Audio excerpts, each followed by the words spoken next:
the understanding of the Bhagavad Gita can really help us during this time with COVID-19. In the Bhagavad Gita, which is a sacred text in which Lord Krishna, or the Supreme Consciousness, has a conversation with Arjuna, who also represents the ego or the seeker, and the one who is confused and asks for help in making life's decisions to the higher consciousness. So in this conversation where Arjuna has a query about whether he should be fighting in a war where, a lot of lives are going to be lost just for, the sake of winning his land back, or he should just, leave everything and go off to sannyasa, which is basically, going off and becoming a rishi or a yogi in the Himalayas. And he feels that's an easier path to take because obviously no one is getting hurt, and, he's going to end up spending time in a positive way. So here Krishna tells Arjuna that what you're going through is definitely something that most men are going to face in their life at one point, where they're going to have to make a choice about how they're going to move forward. And when I think about COVID-19, or at least the aftermath of COVID-19, and how everyone is struggling to kind of get over, everything that's happened and really start to stumble to kind of get their lives back together.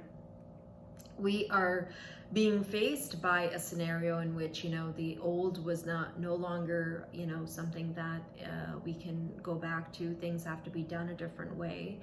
And so we often find ourselves in that space where we're confused and we're not sure about what is the next move or how we should conduct, and there's fear and insecurity. And so Krishna gives Arjuna the wisdom of Prakriti. And this is very important, and that is the concept I wanted to explain. And he says that Prakriti, which is the material creation or the 3D creation, is made from 3 types of energies. And he says to Krishna that he says to Arjuna that if you have the knowledge of the 3 gunas, if you have the wisdom of how these 3 energies work and how they end up creating, you will be you will have the discernment to make the right choices in your journey. And this is the Gyan Yoga that he's teaching him, or the yoga of knowledge that he's teaching Arjuna. And so with these gunas, what he explains is there are 3 types of energies. And the first energy is sattvic energy. Sattvic energy, you can understand, I'll speak of it in the mental space. You can understand sattvic energy as that which is peaceful, and it is always aspiring to, indulge in peaceful acts, in harmonious thinking, and things that bring more enlightenment. So you will find yourself reading books that are self-help books, that are books that help you learn a new skill or a new task. You're constantly putting your energy towards growth. You're putting your energy towards moving in a direction where you're enlightening yourself. You're in a positive space, so you think positive about others. You're more in the space of building in a balanced manner, where you're not losing too much of your own self when you're trying to build, and you're trying to keep a balance between you and what is outside. And that is a sattvic energy. Rajasic energy is very passionate. So Rajasic is the other form of energy, and it is considered to be very driven, very, and it's not a bad energy. It's more of you have a desire and you're acting towards it. You move towards it with a lot of willpower, and you're charging towards it. However, you must remember that there's a negative side to the Rajasic energy, and that can be too much aggression, too much anger, too much anxiousness, too much irritability. And that is the downside of the Rajasic, where you're really, really trying to work so hard that it's causing mental anxiety, mental angst, and you're just not able to, feel balanced within, and you're very anxious. Tamasic energy, so there's sattvic, rajasic, and tamasic. Tamasic energy is very much about your mental space is in a place of conservation, so you really don't want to move. And the drawback of tamasic energy obviously is you're in a space where you feel depressed, you feel, oh, there's no reason to do anything because, it seems like nothing's ever going to work, and you're in that very negative space, and there's apathy, there's fear, there's insecurity, there's like complete lack of motivation.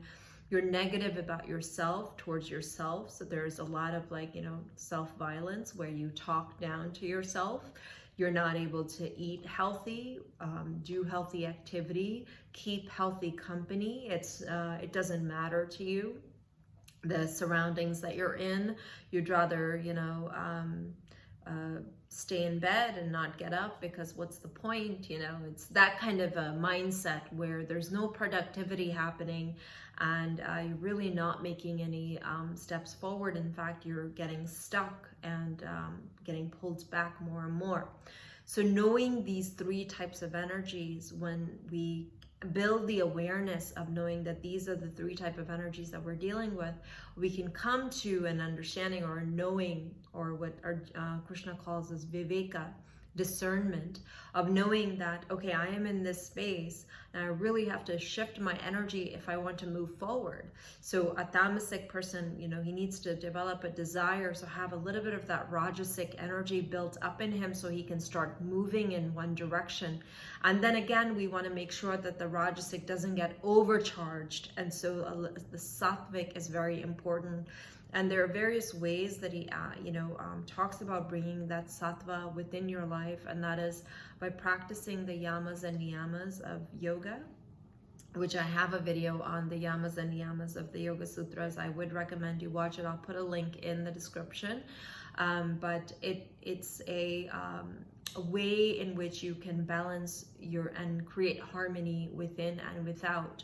So I do believe that the ancient wisdom of the Bhagavad Gita has a lot to offer to us in this time as we're rebuilding our lives after COVID. And obviously we individually have our own journeys, and so definitely this knowing of the three gunas will really, or the three types of energies that we're going to be that we're going to be dealing with, we can identify. And just like in anatomy in medical school, we always learn that the eyes cannot see what the mind doesn't know. So now that you know that these are the energies that you can find yourself in, you would be able to make more wise decisions with your time and with your thoughts. So I hope this was helpful. I'll see you again in another video. Thank you, and please do subscribe to the channel. Thank you so much.